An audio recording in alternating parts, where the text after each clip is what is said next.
Hey everyone, and welcome to This Explainer. Today, we're completely demystifying the landscape of online money making, specifically for absolute beginners. You know, if you've ever found yourself wondering how people actually generate revenue on the internet, well, you are exactly in the right place. We're going to look at 10 legitimate methods to start making some side cash, or honestly, even serious money. Okay, let's dive right into this question on the screen. Because the reality here, you can build this entirely in your free time. Honestly, that's the absolute beauty of the digital economy. You definitely do not have to quit your 9-to-5 job to make this happen. And yes, you can truly start with absolutely zero online experience. Zero. All right, so here is our step-by-step blueprint for today. We're going to cover 1. The Zero Experience Starter Kit. 2. Active versus passive income. 3. Level 1, which is easy active income. 4. Level 2, building passive income. 5. Level 3, advanced business. And finally, number 6, a quick evaluation. Let's jump right into Section 1, the Zero Experience Starter Kit, where minimal tools are required. Now, you might be thinking you need some massive budget to start a side hustle, right? But look at this list. This simple list is literally all you need to get going.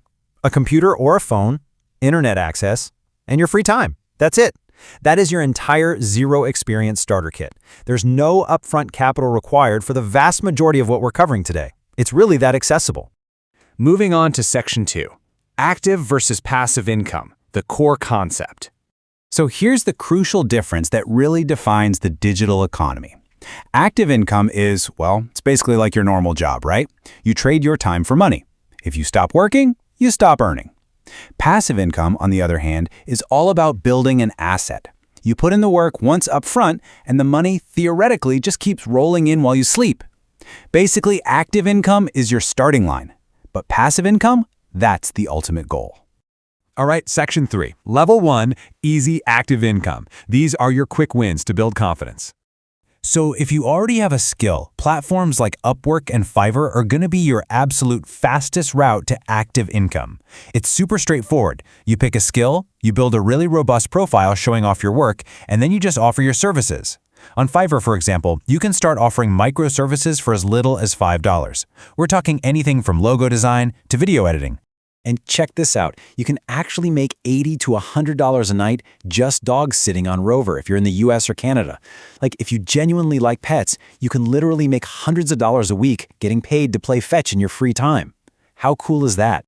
And the options keep going. Whether you're teaching math or maybe translating audio for computers on Amazon MTurk, these are just fantastic ways to trade your free time for guaranteed cash. On Take Lessons, you can teach pretty much anything. A language, how to cook, how to play an instrument, you name it. Meanwhile, Amazon MTurk lets you do microtasks that are basically just too difficult for a computer program to do. Think audio editing, transcribing, or writing reviews.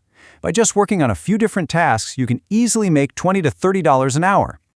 Now for Section 4, Level 2, building passive income. This is the long game.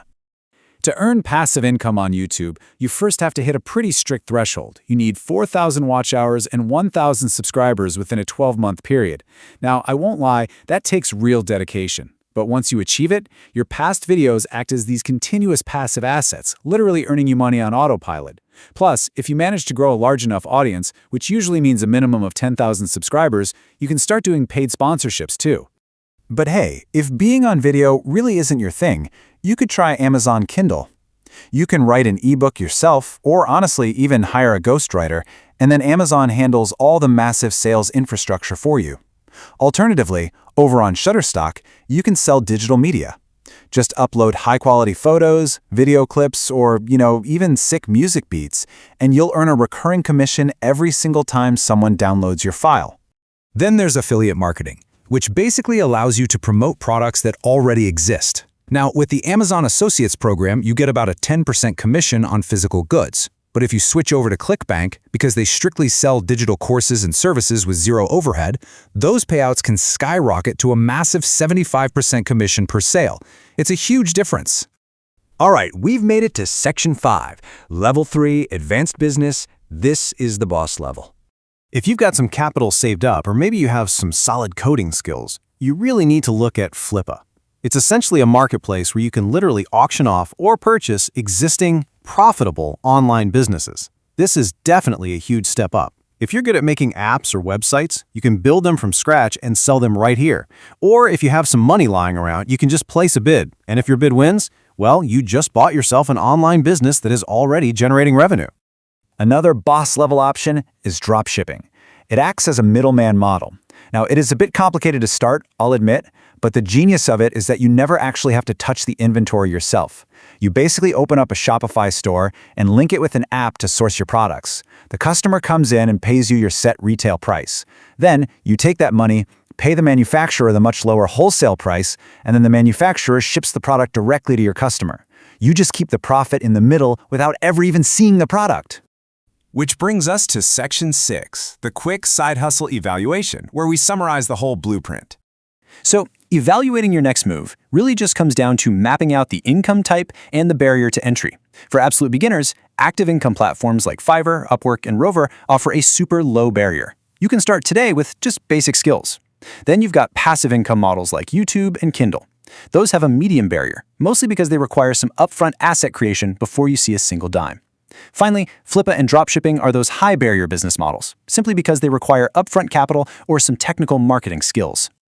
All right, so you have the tools and you have the entire blueprint. The real question is, will you continue trading your free time for endless scrolling on your phone?